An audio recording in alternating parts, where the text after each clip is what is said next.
Después de que se conociese este WhatsApp en el que, según el informe de la UCO, Sánchez responde con un bien a Ábalos, el presidente del Gobierno reconoce hoy que sí sabía que la vicepresidenta de Venezuela iba a venir a España, pero que en un principio no le dio importancia. Las visitas privadas de otros gobiernos, dice, son cotidianas. A mí, efectivamente, el exministro Ábalos me informó. Actuamos cuando efectivamente se constató que había unas sanciones individuales, en este caso a la vicepresidenta del Gobierno de Venezuela.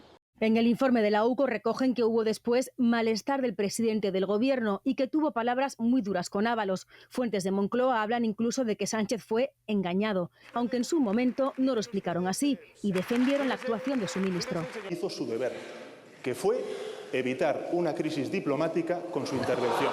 Año y medio después le destituyó como ministro y como secretario de organización del PSOE sin explicar motivos. Y en 2024, tras las primeras informaciones del caso Koldo, le apartan del partido y le piden el acta de diputado socialista. Nada que ver, defiende Sánchez, con la forma de actuar del PP. Absoluta contundencia en cualquier atisbo de caso de corrupción que se haya podido producir, desgraciadamente, en mi gobierno. En segundo lugar, absoluta colaboración con la justicia y las fuerzas y cuerpos de seguridad del Estado. Y se desmarca de Ábalos. Quien la haga, la pague. Cero impunidad, dice, ante una posible imputación del que fue su ministro y que no sorprendería a muchos del partido.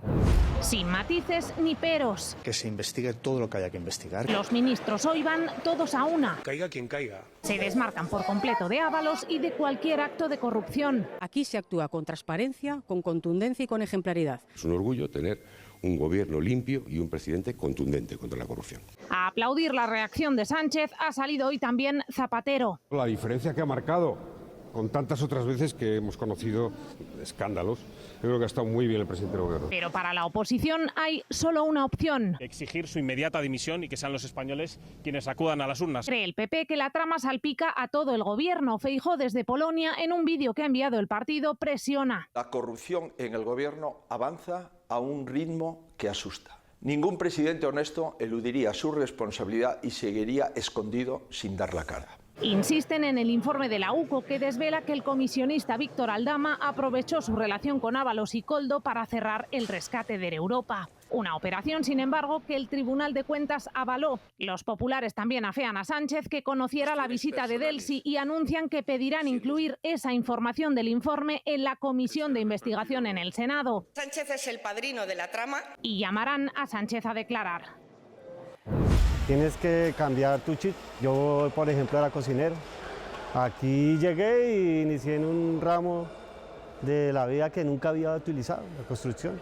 Desde que llegó hace 5 años, Darío no ha parado de formarse. Lo peor, dice, fueron los primeros años, cuando necesitas un contrato laboral para legalizar tu situación. Es algo muy difícil porque nadie quiere comprometerse con los inmigrantes. Pero ahora el sector necesita más de 1 millón de trabajadores. En España no hay suficientes para construir las viviendas prometidas. Regularizar a los trabajadores que tenemos aquí, dándole una formación e incorporándoles rápidamente al sector de la construcción, a la seguridad social y luchando contra la economía sumergida. El segundo de los ejes es traer trabajadores de origen. Los inmigrantes, aseguran los analistas, no quitan trabajo a los españoles porque asumen empleos que ellos normalmente rechazan. No se encuentra evidencia en los datos de que tengan un impacto negativo ni sobre las probabilidades de empleo ni sobre los salarios de los trabajadores españoles. Muchos cuentan con formación cualificada, como Ingrid, es abogada y desde que llegó solo ha podido trabajar de limpiadora. Vienes con el rótulo en la frente de eres para limpieza porque ese es lo único trabajo que hay en España. Como no tienes papeles, no hay otras oportunidades, que es que aquí los hombres son para la construcción y las mujeres son para la limpieza. Un capital humano que debería utilizarse, dicen los expertos, y también facilitar su regularización. Si se necesita mano de obra, no pueden estar años esperando los papeles, que esto dificulta pues, la labor de los empresarios y dificulta el impacto positivo que absolutamente tiene la inmigración sobre el mercado de trabajo y sobre la economía. Con la natalidad en caída libre y sin trabajadores para cubrir muchas vacantes, el futuro de nuestro sistema del bienestar dependerá de los que llegan de fuera. Un gran estruendo sacudía anoche Beirut tras los ataques en 2 barrios del centro, densamente poblados y donde aún se buscan desaparecidos. Los bomberos trabajan sin descanso en el lugar donde se desplomaron 2 edificios de viviendas. La situación aquí es muy peligrosa, todavía están rondando los drones y aún hay 5 o 6 personas entre los escombros, dice Fadi, uno de los rescatistas. Los barrios bombardeados están muy cerca el uno del otro y en ambos casos fueron ataques israelíes con misiles que causaron incendios y calcinaron viviendas, comercios y vehículos. Aquí vemos cómo quedó la planta baja del inmueble en el que vive Rania con su marido y sus hijos. Esta mañana han decidido marcharse. Esto es muy triste, gracias a Dios que mi familia estamos bien, pero mi casa está destruida. Nos dice, lo que ha podido recuperar lo lleva en estas maletas.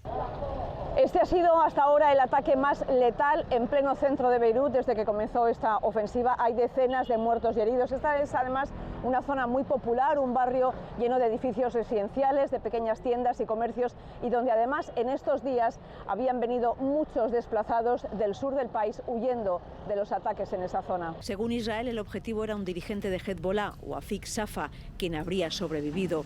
Pero las zonas atacadas están llenas de civiles que ni siquiera recibieron la orden de evacuar. Es el tercer ataque al corazón de Beirut desde el inicio de esta guerra. Decenas de misiles atraviesan la tierra a propulsión y llegan a Israel en cuestión de minutos. La imagen difundida por Teherán corresponde al ataque del 1 de octubre. Aparece difuminado cualquier detalle que permita geolocalizar los silos subterráneos que albergan uno de los arsenales más ambiciosos del mundo. Aprendimos una lección en la guerra contra Irak: ser autosuficientes. Nos habla un asesor del Ministerio de Defensa iraní desde un lugar que pide no identificar, vinculado a la Guardia Revolucionaria, el verdadero brazo armado de Irán, más poderoso que el propio ejército. La otra lección que hemos aprendido es que Irán no tiene amigos, como mucho aliados, afirma cuando le preguntamos por el encuentro que su presidente mantiene hoy con Putin. La desconfianza se extiende también hacia los países árabes de la región. Pero hemos venido a hablar de Israel. El ataque iraní ha puesto a prueba el sistema de defensa aérea más prestigioso del mundo. Y hemos comprobado que no es infalible, sentencia. Además, Israel es pequeño en territorio y población. Bastarían 3 de nuestros misiles más punteros para arrasar el país. Es cuestión de proponérselo, añade sin darle importancia. Los últimos misiles llevaban escrito en árabe, diente por diente, un mensaje que llega alto, claro y potente a su destino. En 2024 es más probable recibir el Nobel de la Paz si eres una organización, como este año, que si eres mujer. Y en las categorías científicas los hombres han hecho pleno esta semana. Nada nuevo desde 1901. Estos gráficos lo dicen todo. Los puntitos rojos son el 3% del total. Los puntitos rojos son las premiadas mujeres. La desventaja, dicen, empieza en las nominaciones. Incluso en las personas que proponen hay paridad. En ese comité que contacta a los expertos, ¿hay paridad en los expertos que son contactados? Con este panorama, una felicitación en Twitter del Comité Nobel ha puesto en pie a las científicas. La mujer de uno de los ganadores del de Medicina también es autora del artículo que motiva el premio, pero deciden dejarla fuera. Llueve sobre mojado, dicen las críticas. Puedo decir que esto ha ocurrido no solo una vez, varias veces, pero por ejemplo en concreto, el Premio Nobel de 1974 dejó fuera a Jocelyn Bell, que era la primera firmante. Ellas explican que todo empieza en los laboratorios, donde las mujeres asumen trabajos diferentes. Hay más mujeres en los equipos trabajando que firmantes en lo que producen esos equipos. Y muchísimo más jefes de grupos hombres que mujeres. Sin embargo, hay muchas más chicas haciendo la tesis que chicos. El lunes conoceremos el Nobel de Economía. El año pasado, excepcionalmente, se lo llevó una mujer, y por sus investigaciones sobre las desigualdades de género.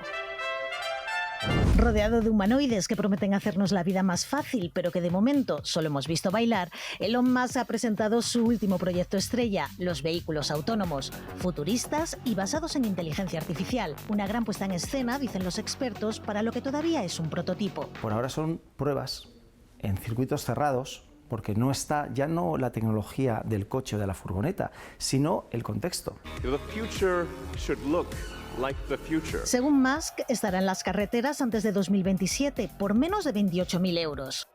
Los expertos no dudan de que el transporte autónomo llegará de la mano del 5G o del 6G. Llegará un momento en que no seremos ni siquiera libres para infringir la norma, porque el propio coche nos lo impedirá. Nos impedirá ir a una velocidad, a no guardar una distancia de seguridad, incluso a encender el coche si tenemos una tasa de alcoholemia. Pero todavía, insisten, no estamos ahí y el camino viene con curvas, especialmente en el terreno laboral. Plantea muchos interrogantes, regulatorio, técnico, de convivencia, de privacidad, de derechos de los consumidores. ¿Qué pasa si quiero salir pero la puerta no se abre? O si tengo una discapacidad y necesito ayuda. No es la primera vez que Musk hace anuncios revolucionarios y no siempre acertado. Además es importante el contexto en el que hace esta presentación. Son trucos de magia.